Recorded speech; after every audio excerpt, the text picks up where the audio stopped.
Welcome to it, sports fans. The MKT Show. I am MKT. Good evening. It is Tuesday. We've made it.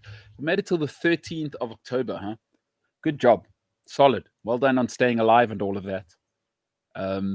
Tough stuff. 2020, huh? Been a been a hell of a 5 years. Hell of a 5 years this 2020. Good evening and welcome to it. We are going to talk a little bit of sport tonight. I'm going to tell you where I was right, where I was wrong, as I tend to do every single Tuesday because I'm too humble even to mention it, really. So where I was right, where I was wrong tonight. I will talk about, I mean, if you don't like sport, you're obviously, you're going to want it to get cancelled. And I'll tell you why. I think that is absolutely insanity. I mean, the Premier League, of course, we expected things to happen. We expected people to get COVID. We expected the NFL to get COVID. We expected the Major League Baseball to get COVID. And if you don't like sport, I guess this was your time to say, cancel this barbaric madness. I'll tell you why, what I think about that approach. And player burnout, real thing, not real thing. I'll have my comment. Kevin De Bruyne had some comments to make, and I will speak about it a little bit later.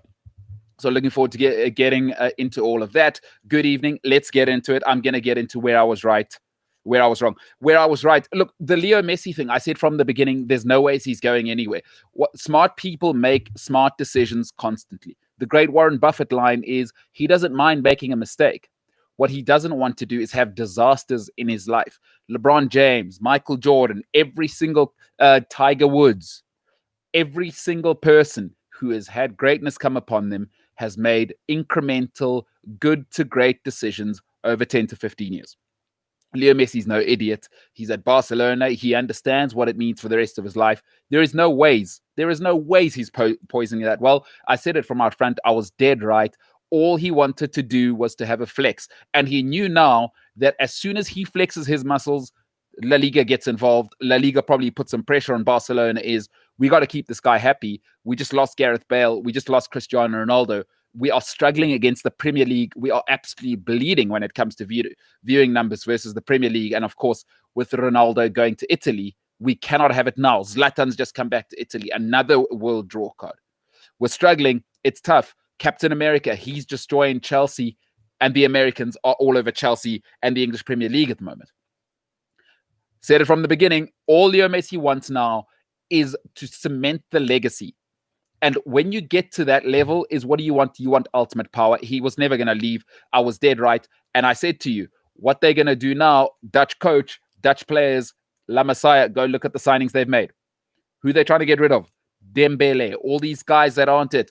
Griezmann is on his final warning. If he's not on his best behavior this season, you best believe Leo Messi, Ronald Koeman, they will move on next season.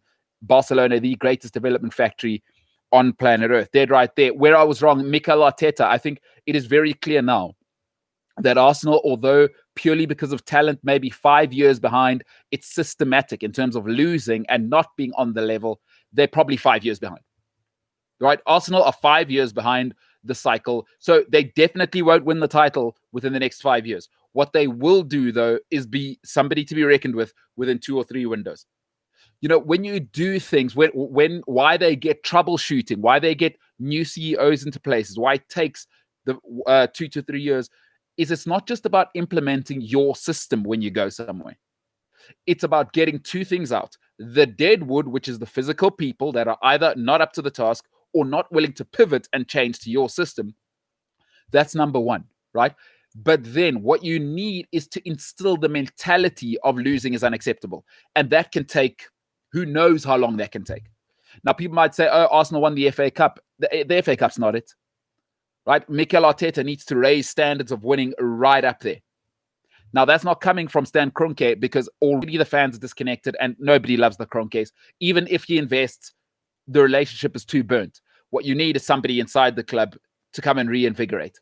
It'll take 2 to 3 years, but Mikel Arteta has shown we are no longer the old Arsenal. We are not soft. Top 4 is not good enough, and we are unforgiving. Guendouzi, out. It's not going to be about talent anymore. It's going to be about winning. It's going to be about winning. I was dead wrong. Listen, I thought the Mikel Arteta thing was a mistake up front. A huge, huge mistake, purely because of the size of job at hand, not because of his ability. I thought the size of the job would be too big, but my God, he has taken to it really like a fish to water. And I was dead wrong. Arsenal in good hands. Expect them. I'd say, listen, there's no miracles in life.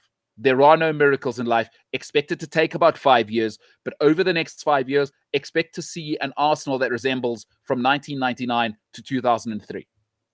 Mikel Arteta, to Arsenal fans, congratulations. I was dead wrong. Where I was right, I was dead right about rugby being a joke. I mean, the way they've come back just feels like they're rolling out an amateur high school tournament.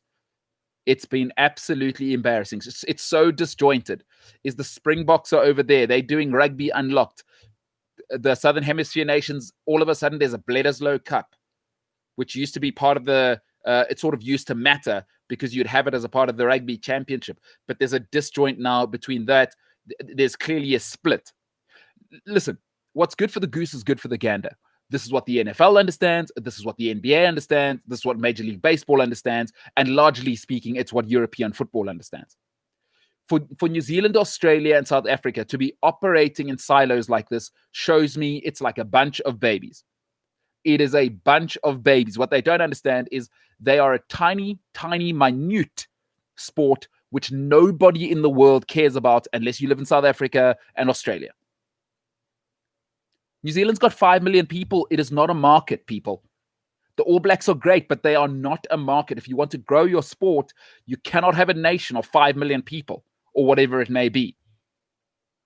5 million people, 45 billion sheep are not going to be a consumer base.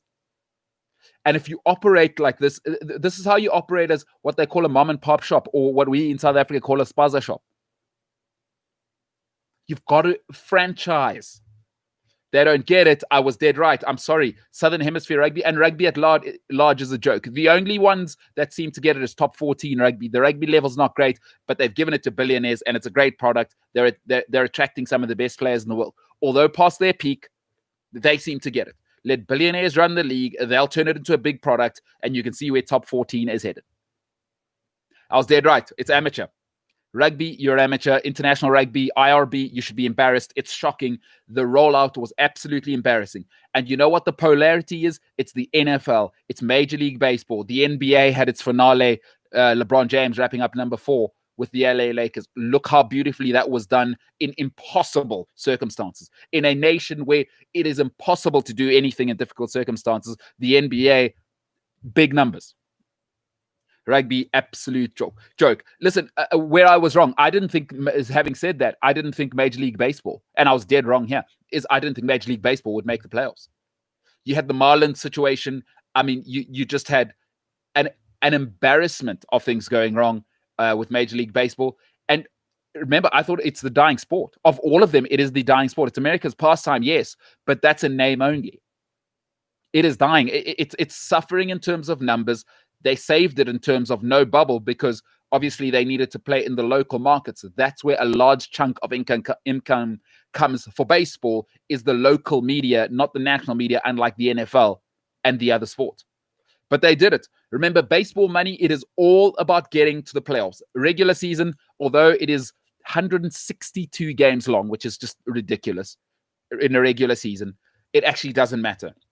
The money's in the playoffs. I didn't think they'd make it here. COVID, all sorts of team clashes, all sorts of players not behaving, all sorts of real problems in the MLB early on. They figured it out. They tightened up. And here we are. So I was wrong about that. I didn't think Major League Baseball would have their playoffs, and it looks like they are doing their thing there. Where I was right. Look, Bill Belichick he's now proven he may be the greatest head coach / manager in the history of sport. I'm not just saying American sport. Folks, when adversity comes is when I see what you are, especially holistically speaking. 8 stars opted out. No other team had that. No other team had that. Cam Newton, the COVID last week, they go and play Kansas City. Brian Hoyer makes 2 or 3 plays. They maybe are in the game right until the end. They lose 26-10, but they kept Patrick Mahomes quiet. That never happens. 26-10, they lost. Belichick has got this thing, and they're going to be a playoff team. I know everybody thinks Bill's Mafia is going to do it. No, sir. But Bill Belichick says, no, sir. Not on my watch. We don't do tank here. And everybody thought the culture clash with Cam Newton would change. Bill Belichick says, I'm not interested in myself. I'm interested in winning. It is phenomenal when leaders can transcend themselves. Bill Belichick is a chameleon, as all great leadership is. Whatever you give me, I'll adjust. Whatever you give me, I'll adjust. Everybody else in the NFL is, we're a run-heavy team. We're going to run our defensive scheme. Whatever it is, this is what we are. The New England Patriots are possibly the only sports team in the world that are a chameleon. Whatever you're giving them, we'll take that. We got Tom Brady, a pocket passer, maybe the worst athlete in the history of the NFL and maybe sport of all time, but he's a magician in a phone booth in the pocket. We'll play it that way. Right? He'll play under center, he'll play out of the shotgun, and that is it. We will protect him. Cam Newton, all right, Josh McDaniel, you go and do your magic, and we'll run a completely different quarterback scheme. We got a guy who can get outside the pocket and do damage. They've already shown that against Seattle, he threw the ball around everywhere. Every other game, Cam's been run heavy. They've been exceptional. Bill Belichick is an absolute genius. I never thought this could happen. 8 opt-outs. 8 starters. Patrick Chung, I mean, maybe the great, in terms of schematically, guys are talking about him, Football Focus, Pro Football Focus are talking about him as possibly the best defensive back in the last 10 years. Not necessarily as an athlete, as an overall player. Chung out. Hightower out. It's insane, the players they've lost. And Belichick just shows, I'm a chameleon. I'm not actually about ego, as everybody thought. I lost Tom Brady. Who cares, really? I am the system. I am the system. Bills Mafia, I'm sorry, it is all over. Where I was wrong, Russell Wilson. Look, the thing about him is he came into the Legion of Boom. Right, so obviously when you've got Marshawn and you've got the Legion of Boom, everybody's going to give credit that way. You think to yourself, all right, Pete Carroll, all-timer, right? Marshawn, Bobby Wagner. I mean, everybody, if you watch the NFL, you know the Legion of Boom. And then, of course, that Malcolm Butler makes the greatest play possibly in Super Bowl history to deny them the second one. Pete Carroll probably should have put that in Marshawn's stomach, and they win. Run it, don't throw. You don't throw that close in the red zone. But okay, that's fine. But now it's Russell Wilson's team. He's breaking all sorts of record, and really in Metcalf and Tyler Lockett, these aren't first round, second round picks. And he's not. By the way, he's not dinking and dacking. He's not dinking and dacking. He's not throwing it short. He's not just dumping it down to his running backs. He's throwing missiles. He does it. You know what? He is the greatest thing you can have in business and in sport. High risk, right? Or low risk, high reward every time. His drive in the rain, it's my Vikings. It broke my heart this last weekend. But his drive in the rain, 93 yards in the rain, perfection. The pressure's on again. Does he throw interceptions? No. Not only does he look after the ball, but he's gambling big time down the field. Nobody throws a better long ball, right? His deep ball is out of this world. Russell Wilson, I was dead wrong. Listen, this guy's an all-timer. I was always like, Legion of Boom, they kind of looked after you. But now he's got no protection. He's doing everything. And, I was listening to scouts from Football Focus, Pro Football Focus, and they say and guys from the NFL Films, actually, a guy called Greg Cosell. If you enjoy the NFL, go and look out for him. He's been working for 40 years at NFL Films. I'm a bit of a film nerd, love the NFL. And he says the special thing about Russell Wilson is that he gets outside the pocket and he does something nobody else, not even Patrick Mahomes, can do, is he can have his eyes up, run outside the pocket. As the pocket breaks down, he can keep his eyes downfield. So he scrambles and is able to keep his eyes downfield, and he stays accurate. Every other quarterback, Aaron Rodgers, Tom Brady, once they have to move, their numbers come down. Russell Wilson has shown, I can do everything. Remember, he trained with the New York Yankees. He's a proper athlete. He would have been a first-round baseball pick as well. Spectacular. No longer just a product of the Legion of Boom. No longer just a product of Pete Carroll. It's his team now. It is a legacy year. It is a legacy year. And he's broken all sorts of records early on. Through 5 games, they are real. Can that defense hold up? Probably not. Bobby Wagner, I think between him and TJ Watt, I'm expecting one of those two to win Defensive Player of the Year if things go as they are going right now. But I'm afraid the defense is too leaky. But Russell Wilson, phenomenal. Where I was right. Look, international football's it's a mess. It's a mess. Nobody wants to watch it. Nobody wants to be there. There's all sorts of players pulling out. Chelsea in particular, 3 players pulled out. Chilwell pulled out today. Nobody wants to watch it. Nobody cares about friendlies. cancel it. It's an inconvenience as opposed to an addition. Listen, if you're in business as sport is now, it's difficult as fans to swallow. We don't matter anymore. It's a product now. It's not just sport. Yes, there's a romanticism, but it's gone now. It's a product. If you're not adding to the sport, you're part of the problem in a sport. International friendlies are a mess. All it is, right, is for if you're a player, what's the win? It's an injury risk. I've got to travel more so I can't recover, and I don't get paid as much as my club.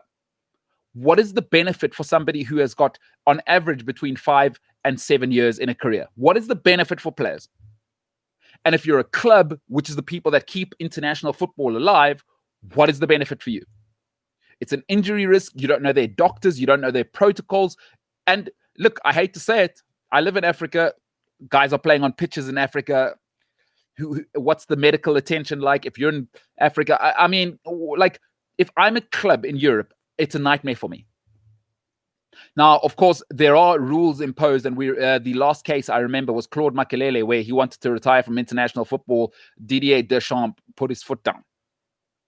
So you cannot just retire and play for your club as you wish. There is actually a rule there where players can't actually retire from international football unless they have FIFA's permission. You know why? It's because FIFA know what happens.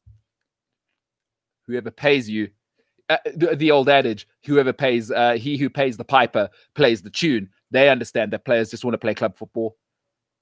It's more compulsion. If you want to know the story, go to Claude Makelele, Jose Mourinho, France. Go and look what happened in that story. It got messy. He was 33. He wanted to retire, and France said, niche, niche. They said, no, sir. International football, absolutely useless. I'm not sure what its function is. Listen, I've said it before. Just have it like the Olympics. World Cup every 4 years. Quite frankly, I don't care how you do the qualifying tournament. I gave my suggestion 2 weeks ago, but I don't care how you do the tournament because I don't care about international football. It is a useless instrument. It proves nothing. It's not about the best because no international teams beating Barcelona, Real Madrid, Bayern Munich, Chelsea, quite frankly, Tottenham, no international team over 10 games is beating any of those teams. So it's not the highest level anymore. Why do we have it? It is just an injury risk for players in a calendar where there's too many games already. Let it go. I was dead right there. Where I was wrong, Rafael Nadal's knees, I thought they wouldn't hold up. Look, he's now got the disadvantage of, number one, congratulations, 20 title. But what he cannot do is win on a hard court. The knees don't hold up and they are creaking. He's also got the disadvantage of the greatest hardcore player, Novak Djokovic, is at his peak at the same time. Novak, if he stops hitting tennis balls at the throats of line judges, will be unstoppable on all the other surfaces.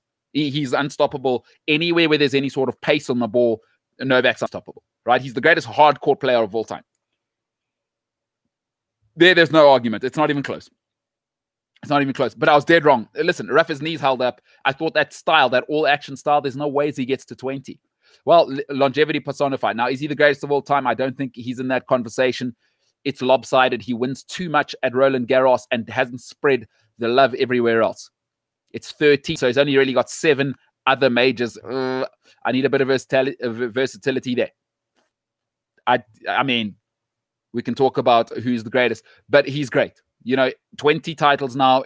I guess it's, are you Roger or do you like Rafa? You'll find reasons to defend the fact that he's won 13 at one championship. By the way, I think is it 58 or 68-2? He's only ever lost twice at Roland Garros. How sickening is that? By the way, that includes his junior tournaments. So there was a time when he hadn't lost from being like 16 until 30 years old at Roland Garros or something like that. Just sickening. True greatness. Let's be grateful. We've got the 3 greatest tennis players, and it's not close playing at the same time. Let's be grateful. We won't see it again.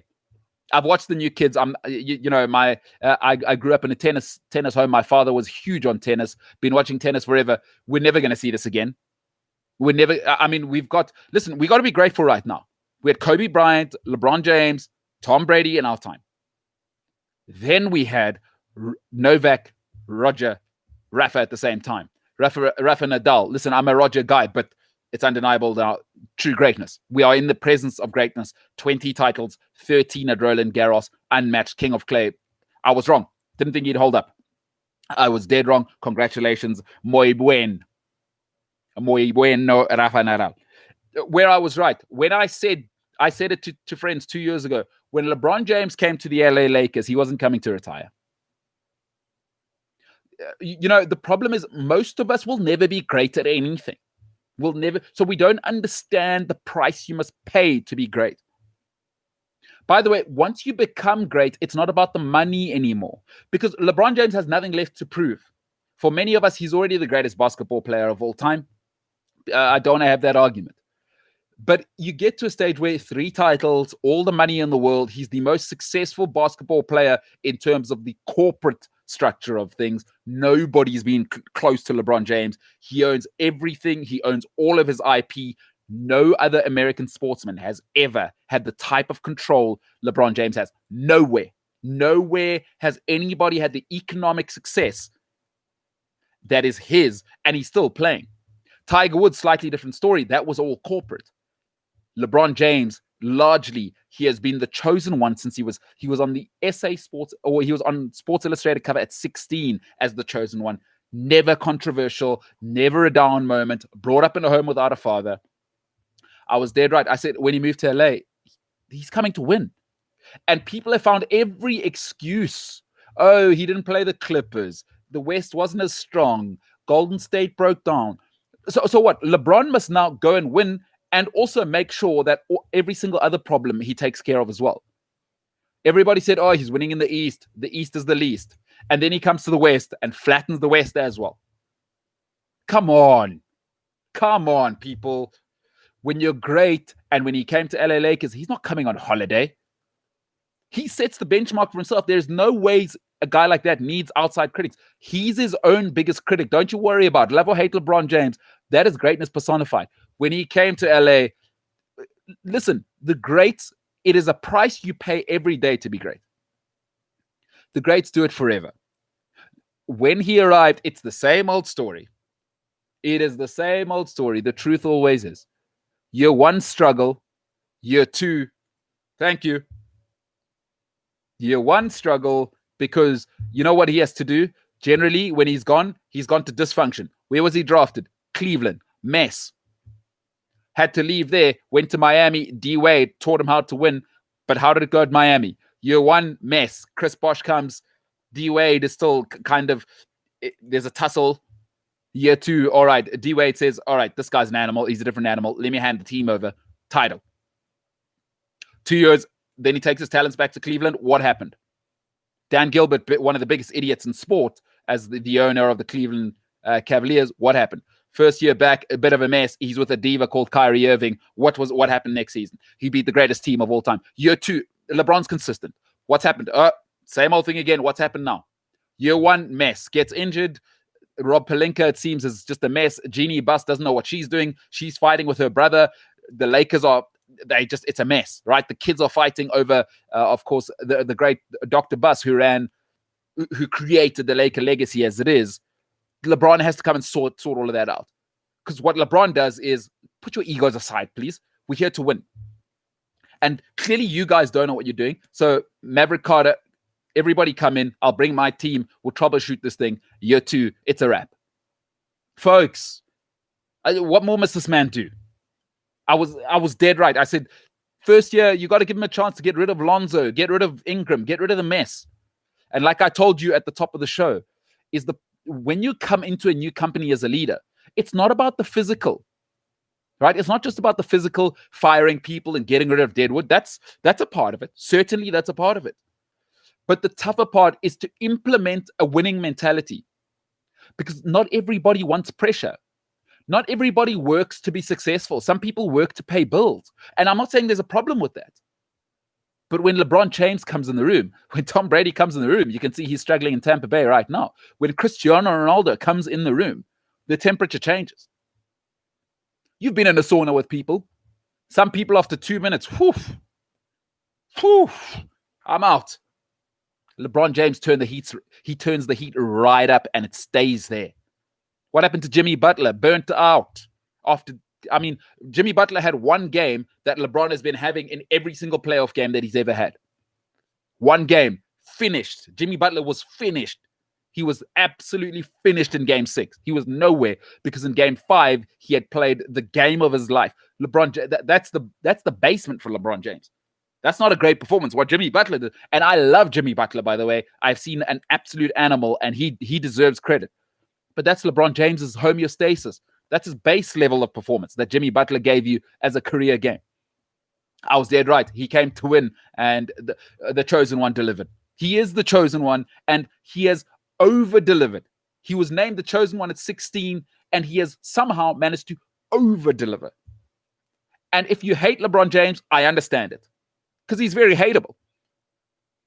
Successful, no drama, no controversy, and he does things his own way. He's not attached to anyone in terms of a corporate side. He is the king, truly, in every sense. If you hate him, I understand it, but this is greatness. Only player to ever be an NFL, an NBA MVP, Finals MVP, 3 teams. Michael Jordan, Hall of Fame guys, Scottie Pippen, that's what he needed to win. LeBron James, give me anybody. I'll go anywhere, every location, doesn't matter. I'm the system. Michael Jordan needed a system. LeBron James says, I am the system. Completely different animals. Completely different animals. In a bubble. Black Lives Matter stuff going on. All sorts happening. Michael Jordan never got into social stuff, by the way. That adds another layer. I'm sorry. LeBron James, different beast. When we talk about greatness, let's not talk about the two in the same breath. Let's not do it. LeBron James, I was dead right. My last one. Look, I thought Ollie would do the United way. And I don't want to go on too much about it because you've heard it from me before. But I was dead wrong here. I thought, all right, in lockdown, they've got it right. Look at their counter-attacking style. He'll get it, and then he'll get rid of the deadwood, and he'll make sure that Ed Woodward is under pressure. Wrong. And as people will do, right, the old adage, a good friend of mine, she always says, people will always show you who they are, right? Believe them the first time. When people show you who they are, right, believe them the first time. And when Ollie came to Man United, you were like, oh, that's ugly. It just looks ugly. You didn't believe it, and he's reverted to what he is. He's reverted to type. Don't be shocked. The shock would have been if he did well. It's not a shock that it's a mess. And I was dead wrong. I thought they've got their guy. He's a United guy. They'll back him. They'll rally around him. He's not the guy. I'm sorry. I was dead wrong. United in a mess. Ollie gone by December. It's just not going to work, especially Pochettino, I understand, has just moved back out of quarantine and is on his way back to the United Kingdom. Let that be what it is. That's being reported. I've read it in a few reports. Yeah, it's done. Let it go. I was dead wrong on that. Let's move over to this one. So, in life, there are some people who want to be participants in life, right? Just participate, and we all know them, and they have no personality and no opinion, and everything's just, oh my goodness, how can everyone get along? These are people that I cannot stand. And then there are leaders, and there are people who, whether it's comedic sense, it is something they bring. We understand if they come to the barbecue or the braai, if you're South African, everything changes. The mood is lifted. Whether they bring a positive energy, an intellectual energy, whatever it may be, right? We all know there's these two different types. There are people who can come and they might as well be the plastering on your wall. They come to the barbecue, whether they're actually a brick in your wall or a person that's alive, might as well be the same thing. Can't stand those people, have no time for them, and I do my best never to be around people who have no opinion and are quite frankly just toast with butter. There are those types of people. Then you get the people that are a fruit salad with Greek, Greek yogurt. They're like just insane, infused with honey, and they set the world alight. So those two types of people operate differently. In crisis especially. Some people in crisis, right, want to go, all right, shut it all down. It's gone wrong. Shut it all down. Shut it all down. Any point of conflict, it's the type of person, if you get in a fight with them or you suggest maybe they're wrong or there's just conflict, life is just, we're human, we're flawed, there is conflict. Their immediate thing is, okay, I'm getting out of here. I don't like conflict. No, thank you. Things haven't gone according to plan. Those types of people. And then you get leaders, you get people with a bit of chutzpah, as my Yiddish friends would say. You manage life. Life is about managing adversity. When things go wrong, you don't run, you don't shut it all down. You manage it because that's a part of normal life. And if you've ever run a business, I can tell when people haven't run a business. And it's the type of nonsense sayers who go, oh, there's COVID, shut it all down. NFL, shut it down. Premier League, shut it down. No, we knew this would happen. We knew this would happen. We're not idiots. We knew this would happen. How you do it is if you're in a business, nobody has a business plan where they go, we're going to make 10 million rands worth of losses in the first year, $10 million worth of losses in the first year. You manage that process. I was with somebody last week and he said the problem with being involved in sort of large scale funding in South Africa is that we don't understand what it means to manage risk. That's why nothing grows in South Africa. That's why we don't have large scale businesses in this country, on this continent. We still don't get what it is to manage risk. So for those of you who are saying, oh my goodness, COVID, can't believe it, Sadio Mane's got it, and now Cristiano Ronaldo, I understand, has it. Okay, shut it down. Shut it down. We told you. And if you are carrying on, you're choosing sport over life, be quiet and go and sit in a corner if you want to cower. Real life is about managing adversity. It's going to happen. Bad things are going to happen to all of us all the time. And if you haven't run a business, it shows. Then go and work as a teller at a bank and collect your salary at the end of every month. But please stay out of our way, because it's idiotic to shut industry down because 1 or 2 people have COVID, 10 people have COVID. No, we manage it. We have systems, and understanding these types of things, we have resources, right, of people. The smartest, the best and brightest are involved. And this is what the best and the brightest do. How can we make it safe? Nothing is absolutely safe. How can we create bubbles? How can we make our players safe? That's what they're interested in. These players are assets. If you've never run a business, you don't understand managing risk. It is infused within the business, every business model. It is infused. And if you don't understand it, put it in your life. If you expect to have no conflict in life, go and live like Bubble Boy or Bubble Girl and stay away from the rest of us, because real life is happening. And to any idiots that are saying shut down the football leagues or sports leagues, you're stupid. Is COVID real? Absolutely. Oh my goodness, absolutely. There is no ways I'm denying that it is a pandemic, and I take scientists seriously. There are people who disagree. Fine. That's cool. Have your opinions there. I'm not saying COVID's not real. But the best and the brightest have the best resources, the most money, and the best in charge. And this is a part of life. You have to manage risk. You must take risks if you want things to grow. Do not shut anything down. Manage the process. All right, 10 players COVID. What is the procedure to keep them away, keep them safe, and quarantine? Let's move the league on. Anybody saying shut sports leagues down, idiotic. You're an absolute idiot, and I want nothing to do with you. And neither should you, because those are not the type of people you want in your life, because crisis will come their way one day, and they won't know what to do. We're not children. Please, do me one. Do me the biggest favor you can and keep those absolute Neanderthals away from you. Learn to manage risk, people. It's a part of life. It is a part of nature. Finally, listen, I touched on it at the top of the show, I won't have this international football thing. But I read a really interesting article from Kevin De Bruyne saying he's worried about burnout for players. Real thing. I'm just as worried. I am concerned. There's too many games on the calendar. We all have to admit that. But Kevin, here's your option. Claude Makelele tried to do it, and he's just pulled out of the Belgium game now. I suspect Kevin De Bruyne is fine. I suspect Man City, because they're in trouble, they said, listen, you don't need to play international football. But what I don't like is the lack of self-awareness by Kevin De Bruyne. There's some things you have to say behind closed doors. He's a powerful figure. He's one of the top 10 biggest brands in world football. Just go and talk to UEFA and FIFA directly. There's ways to handle things. Especially in a pandemic, what does it look like for a guy who's earning 20 million euros and every year and doing a dream job? He's still human, I understand that, and that's not his fault that he gets paid that much. But just a bit of self-awareness. That's all I'm asking for. What does it look like when millions of people worldwide are losing their job and you're complaining that, I'm a little bit tired? Because he's going to make Worst case scenario, let's map it out. A player of his talent is going to make $300 million in his career. Probably already made $150 million now. He's at his peak now. He's a monster of the game. Even if things go horribly, the next 3 years, he will make another $150 million. That's just what we know of. Where's the self-awareness? And it kills me that everyone's entitled to an opinion. Not everybody's opinion should be valid.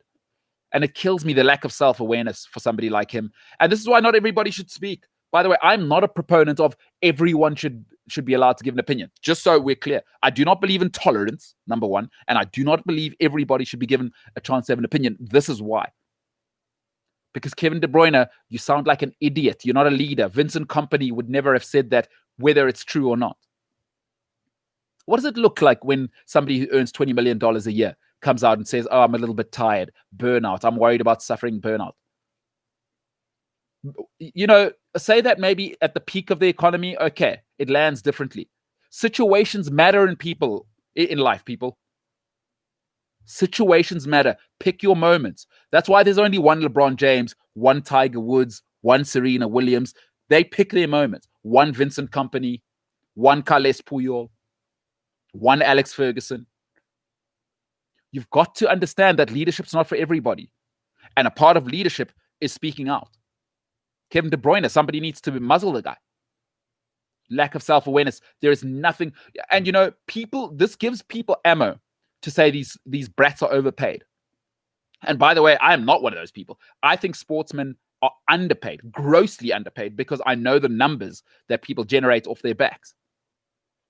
Don't tell me about £500,000 a week. Underpaid. Whoever you are and you think that's too much money, sorry. Demand and supply. There are less footballers than there are of whatever you do for a living. They are underpaid. It's trillions of dollars per year generated on their backs. But when idiots say things like this, then it gives more ammo to people to go, what a spoiled brat.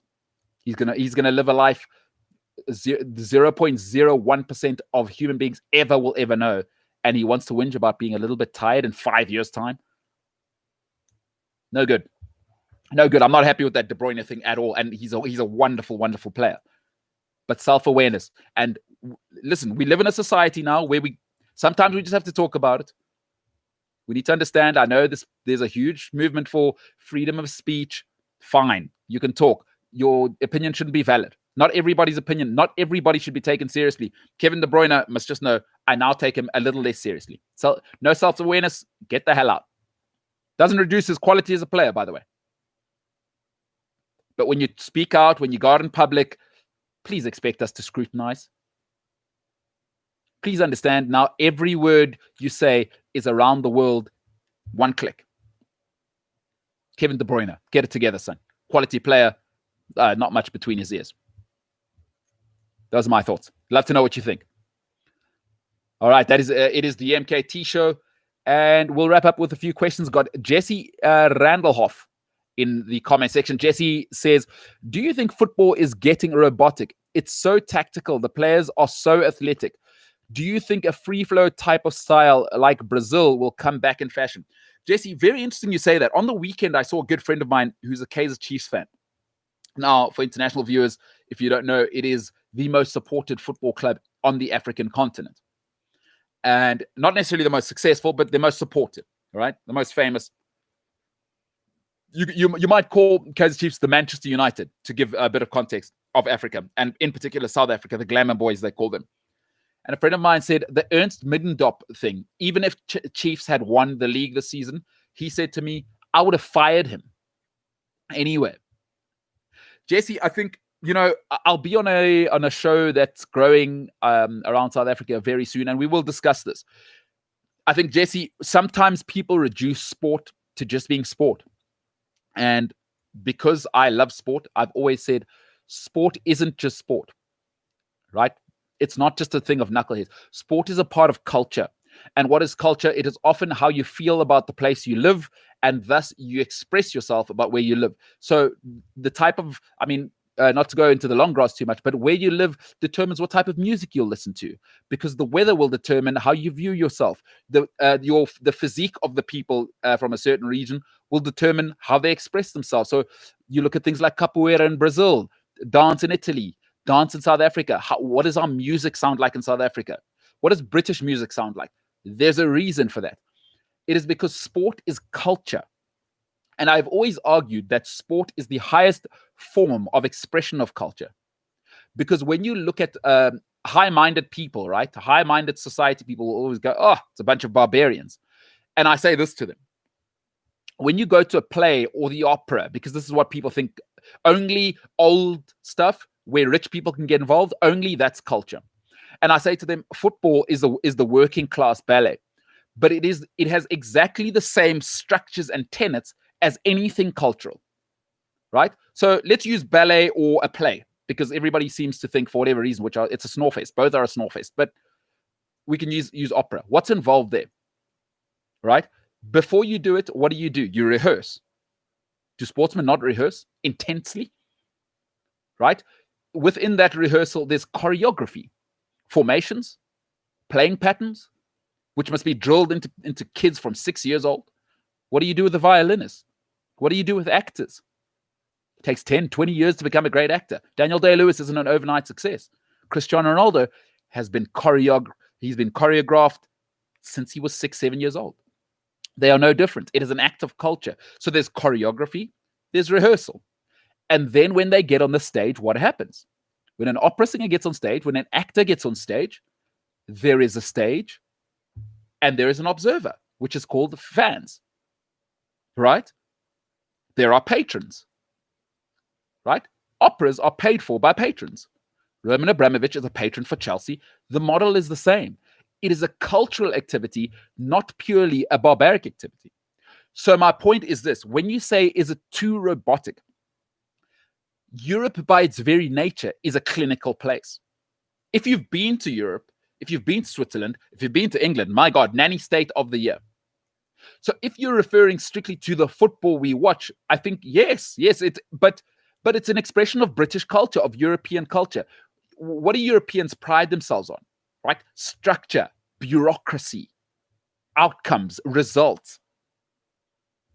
What South America, a little more flair. I don't know if we've got time for me to share an anecdote about an Argentine friend of mine and why he feels European people are so miserable. But you must remember, the football you watch is an extension of that country's culture. If you go and think about it, across all the continents, Spain, what does that look like? It's a sunny place. They are hugely cultural, big cathedrals, a lot of self-expression, good weather, good food. What does that lead to? It panders to more expressive people. What's the football like? Tiki-taka, they love a flair player, they love a number 10, they still love a number 10 there. South America, if you've been there, good weather, good food. What's the football like in Brazil? What's the football like in Argentina? And generally, those countries not obsessed with things like economy and top-line things, right? Is that they're the individual expression, revolution. So the football tends to resemble that. Think of Germany. When you hear German, what do you hear? Clinical, cold, boring. What's Bayern Munich? What is Die Mannschaft? Direct, strong, powerful. When you think of Germans, what do you think of? VW, the machinery. So always look at football as an extension of the people. I've always believed that. I believe it is the highest form of culture. And I'll finish off on this. You know why there is no higher form of culture than sport? Sport does everything that movies and plays wish they could do. So you get all of the pageantry, right? You get all of the pageantry and the actors and the protagonists and the antagonists that you get in movies and plays, in opera. But there's one thing that they can't replicate that sport does. You never know what the result is going to be. Because in every movie, what's the great thing? Oh, the big reveal. Like you didn't know, you're on a knife edge. Oh my God, it went this way. I can't believe it. Sport has that on repeat. It is on a knife edge. It has us on the edge of our seat. And no movie can replicate that. The movie's ending's always the same. The play ending is always the same. King Lear has been the same since Shakespeare till now. Football changes every week, but is essentially a high-level play or a cultural event every week with 70,000 people watching.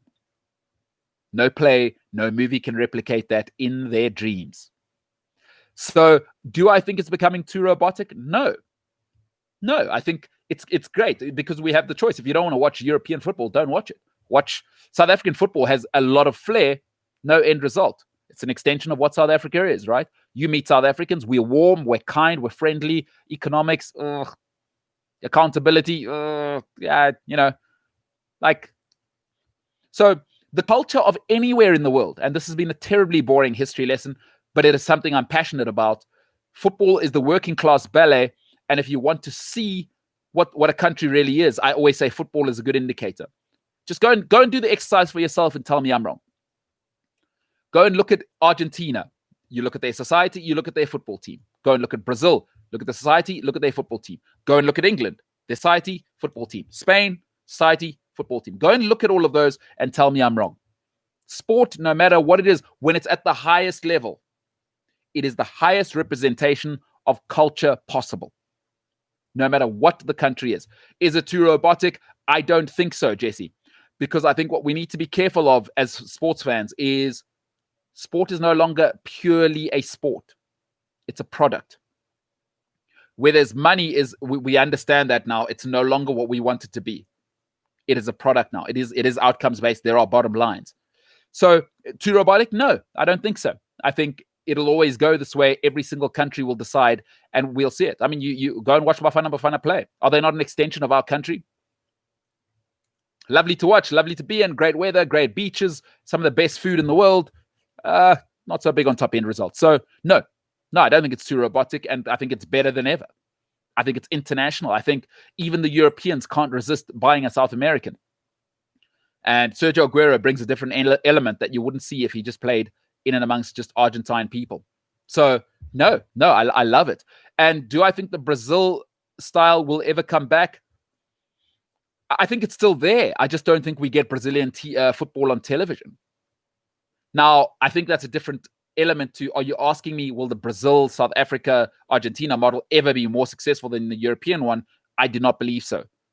Because analytics now, and we're at the infancy of analytics. Sorry.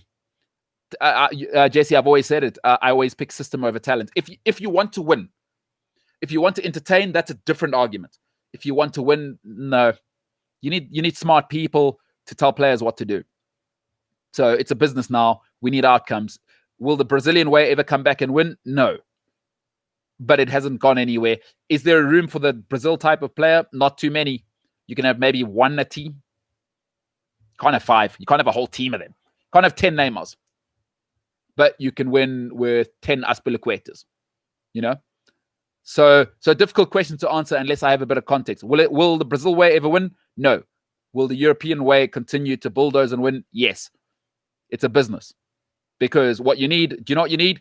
Is put as many smart people together with the best talent for an extended period of time. That's the simplest business model, and eventually you have success. Jesse Randolph says, what do you think of Chelsea's first 11 and which formation? I'll give you a quick one. 4-3-3, quite easy there. I would play Chilwell left back. I'd start Rudiger and Zuma, but let me give you the real formation. So 4-3-3, Chilwell left back. I would start Thiago Silva with Kurt Zuma. I would like Rudiger, but Zuma. And then at right back, I would start Reece James. I think this is my dream team. Of course, Mendy at goalkeeper, Constant, Kepa Arrizabalaga. In the midfield, I would have N'Golo Kante on his own in the holding position. I love Kovacic, but I just think in my dream formation, it doesn't work. I'd have Mason Mount. I'd have Kai Havertz in front of him. I would have Christian Pulisic on the left. I would have Timo Werner up front. And then on the right, I would have, I'm still not sure about Ziyech. I really like Callum Hudson-Odoi as he gives you something different. But probably Ziyech. I mean, Ziyech is a better player than Callum Hudson-Odoi. So my front three, Pulisic, Werner, and Ziyech on the right when everyone is fit. Drop Jorginho. I never want to see him again. Jesse Randolph says, The longer United has Ollie, the better it is for everyone. But I think he'll be gone by next year. I don't see them winning any of their next 5 fixtures. Even if they do, Jesse, never be a prisoner of the moment. He is what he is now. He's largely incompetent, and he's been unable to get the most out of his resources. The problem for Ollie is he wants to play the football a certain way. He doesn't have those resources. Unlike Mikel Arteta is adjusting to his reality. Ollie is saying, hey, I want to play this way, even though I don't have the resources. Why can't I do it? Sorry, that's how children behave, not adults. Sorry, if you can't pivot, if you can't adjust, you tell me you're not up to the task. Tell me you're not up to the task. Jesse has asked a great question. I was going to address it tomorrow, but I might as well take the question and we will finish off on this one. He says, what is your opinion on Project Big Picture? I think it's just a power grab. Jesse, business has a sharp end. For anybody to think these conversations aren't happening all the time, business has a sharp end. Mark Zuckerberg isn't out there going, hey, that WhatsApp thing looks like a good idea. It might take some food off my table. Oh, well, let's just leave it. I hope they do well. Business is about power, and the more I've never heard anybody in my life, honestly, tell me if you have. I've never heard anybody in life say, I've got enough money. Nobody in the history of mankind has ever said, you know what, I've got too much power, too much money and power. Let me give some of it to those who have less. Rubbish. So my opinion is it's a complex thing, right? And I think it's in its infancy. We don't want to overreact to certain things. But ultimately, this is business, baby. The rich get richer. Like that's business, baby. And quite frankly, I still think the English Premier League or the English football model, it's still too loose. There's still too many teams involved. I'm sorry, not everyone should get paid to do anything. Like, I want to see less of more quality. There's too many football leagues. Four's too many. It's way too many. 3 leagues, Premier League and Championship and League One. The rest is too much. It's way too much. It's way too much to worry about. The English Football League can barely run the Championship. Now they must run, 4 divisions? And we're seeing it now. Sorry, the business model is not robust because it took one little pandemic and here we are, right? The pandemic hasn't shut businesses down. It's only exposed that you were flawed. So their house was really built on sand. So what do I think of Project Big Picture? I think I know it's painful to hear because it's a difficult thing to say in this time. Many people are losing their jobs. I'd like to try and be sensitive to that, but let's just talk in the sporting fantasy world. I think it's the way it's going to go. Powerful businesses eat up smaller businesses. That's just how it works. In my industry, Spotify, Amazon, they're buying everything. Do I agree with it? I'm the little guy, so obviously I'll say no, but this is what business is. Like, if you've run a business, you understand this. So what do I think of it? I think it's going to take English football forward because America's got it right. NFL, best model, I've always said. NBA, second best model. And baseball, they're going to have to tighten things up and make it shorter. Have less teams. The best thing, I don't think they should bring the Premier League down, but bring the rest of the leagues down. It's too many. If other people want to start rebel leagues, great. But you should have the Premier League, and the English Football League should run the Championship and League One. That's it. You don't need more than that. And how do I know it works? Listen, the NFL has 32 teams, no relegation. That sort of stability for billionaires, they'll invest. And I think the rest of British football would be better served if the Saudi group owned a team in League One and were pumping billions into that, and you'd see grassroots football getting some of that money. Hey, money people, you go and figure out how we trickle that money down. You make it compulsory for, I don't know, you must have so many billions to own a football team. And please understand, and I understand that 25% will go to clubs in the Championship. It was one of the things proposed, the revenue of the Premier League, whatever. But maybe you consider models like, hey, if you're the Saudi group, you can own a team in League One. Please understand that there is a £100 million pound rebate though every year that is taken from you. It goes to grassroots football. We have to think forward. We always respond to new things, and when big business comes, we always go, No. But this is why, Jesse, I argue all the time for rugby and cricket to get its act together. Billionaires will always try controversial new things. Let's not overreact, because we've seen what they've done for American sport. NFL was dead 20 years ago, Jesse. It's now the most bulletproof business model in the world. So let's see what the big picture really is. I'm not going to overreact to media people who've never started a business. I don't look at journalists when it comes to business. You know why? Because they've never started a business and been successful. So I want to start reading a little bit more. What do the money men say about the bigger picture? What's really at play here? What do the models, what do the analytics say? What do the actuarial scientists, what do they say about the outlook for maybe 4 divisions of football over the next 10 years once they've crunched the numbers and seen what the real plan is? Because right now it's emotional, oh no, the little guy. But let's let it play itself out. And I still think the English Football League, the whole structure of English football is not perfect. We mustn't be obsessed. We must always be trying to get better. And this is what billionaires are brilliant at. Better. Let's drive forward. Elon Musk, let's drive forward. John W. Henry at Liverpool, he's not a billionaire by mistake. Let's drive forward. And let's be open to new information. If it's a bad idea, let's shut it down. But let's rather let bureaucracy come after the fact that we've tried. So for me, quite frankly, there's some things I like in Project Big Picture. There are some things I don't like. But what I like is billionaires trying new things. And English football is not perfect. Take away 2 divisions. It's too much. In any division. Why is the NFL so great? 16 games. Every game matters. Give me quality, not quantity. Stop with this emotional. Guys, most people in the world have normal jobs and have to get up and go and work. Boo-hoo that you can't play professional football because you're not good enough to get into League One in England. Boo-hoo, quite frankly. Let's have less football, higher quality. That's what I'm all about. So some things in big picture, on the face of it, I don't agree with. There's some things which I found asinine, but there are things that I certainly think must be looked at. Number one, the quantity of football, too much. Let's make it a quality, folks. Go and look at the model for the NFL. It's what love or hate the Americans. It's what they get right. Is we will try, and you know what we'll do? Let's try it on a grand scale. None of this incremental nonsense.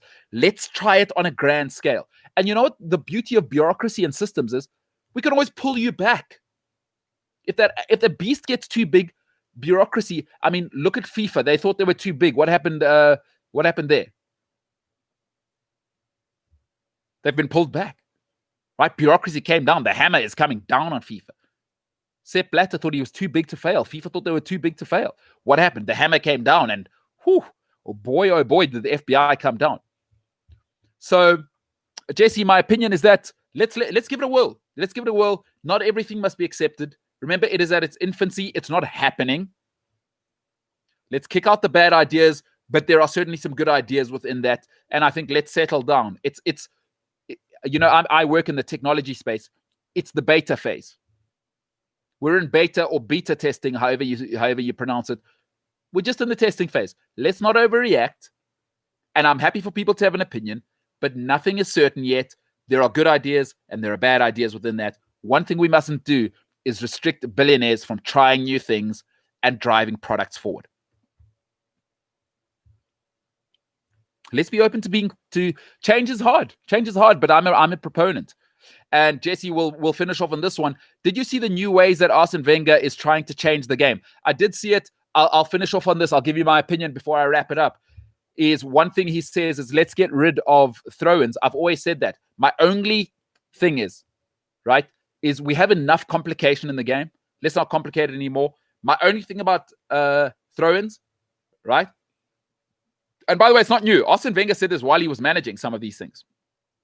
I've seen some of his suggestions on the offside law. Arsene Wenger, he's always been what they call the professor. He's been saying it since he was managing. But by the way, so he wants to get rid of throw-ins. My number one rule. Don't add any more complications. Don't tell me, the ball can travel 5 or 10 yards in the air. No, put the ball down. The ball may not leave the ground from a throw-in. Otherwise, Stoke become a weapon. And it's football, not headball. So let's put the ball down. And on a throw-in, we don't have to throw it in. Why are we picking it up? It's football. But the ball may not leave the ground. However you get it to wherever you want to get it, if it leaves the ground even by a grass length, a blade of grass, it's a foul, it's a turnover. So I like that rule. I like the rule. And I don't want it becoming action soccer either. Please. This is still a set piece and we can still do clever things with it. So for me, the throw-in is the biggest one. The rule must be, yes, kick it in, but the ball may not leave the ground. But once again, I can't be a hypocrite because I've just gone on about let's try new things. And I love it. Let's try new things. If they work, great. If they don't, we have bureaucracy and systems, and football's not going to fall apart. We've already got lots of data. We say, all right, let's go back to throw-ins if it doesn't work. Let's go back to the old way of offside, which is okay. So absolutely, Arsene Wenger, the professor, he's a thinker. We know that. And I don't think there's a better role for him in the world than being in this role because he's a thinker. And as we saw what he did for British football. By the way, don't hate on Arsene Wenger. British football would not be where it is without him. Remember, he brought in the nutrition and the training systems that gave us the Invincibles and changed the face of British football forever. Even Man United fans agree with this. Without Wenger, listen, maybe it might have come later, but he brought nutrition. He brought the training approach from Japan. Remember, he was in Japan, and in Japan, he was revered for his thinking, letting his players rest, different methods of preparation, smaller training sessions, tighter training sessions to improve technique. Arsene Wenger, folks, no matter what you think of him, credit where it's due, an absolute legend. And I think this is a great place for Arsene Wenger, isn't it? He's a thinker. He's a philosopher of football. He's also, remember, a master's of finance. So he's a very practical thinker. He doesn't come up with crazy ideas. These ideas aren't crazy. They're a man who knows how to think critically, and some of the ideas are beautiful. Let's try it. Doesn't have to be at the highest form of the game. But it's football. Put the ball down, no throw-ins. The ball mustn't leave the ground is my only thing. And let the le professeur suggest things, and we can always deal with it. Hey, listen, tomorrow, different day. We're starting to let's rev up. What we got this weekend? We got lots of good stuff coming. Right? Merseyside Derby. It's going to be the first time ever in Premier League history where the Merseyside Derby is actually a game. Like a high-level game. Remember when at a stage it was Man United, Arsenal? It was Chelsea, Man United. There was that stage. Remember that? Those days? For the last 2 decades, it's been that, right? Man United, Arsenal for the beginning. And then it was Chelsea, Man United for a decade. Now, I think the big game is Liverpool probably. I still don't consider Liverpool. I still think Chelsea, Man City, for me, for the last 10 years, that's been the battle. And now it's coming around. Liverpool have had one season of success, so they maybe are in town. But in terms of the derbies, this is a real derby now. James Rodriguez plays Sadio Mane for me. So that's coming up this weekend. Arsenal play Man City this weekend. Isn't it great? So I'm glad that the rubbish international football is gone. We've got something to look forward to. We'll talk about that tomorrow, ladies and gentlemen. I am MKT. He's Mr. G. Cliff. By the way, go and watch So What Now. Really interesting episode tonight. You can catch it, I think, tomorrow on social media. They've got a really, really interesting topic. Gareth Cliff, MKT, the MKT Show. We're the hell out of here.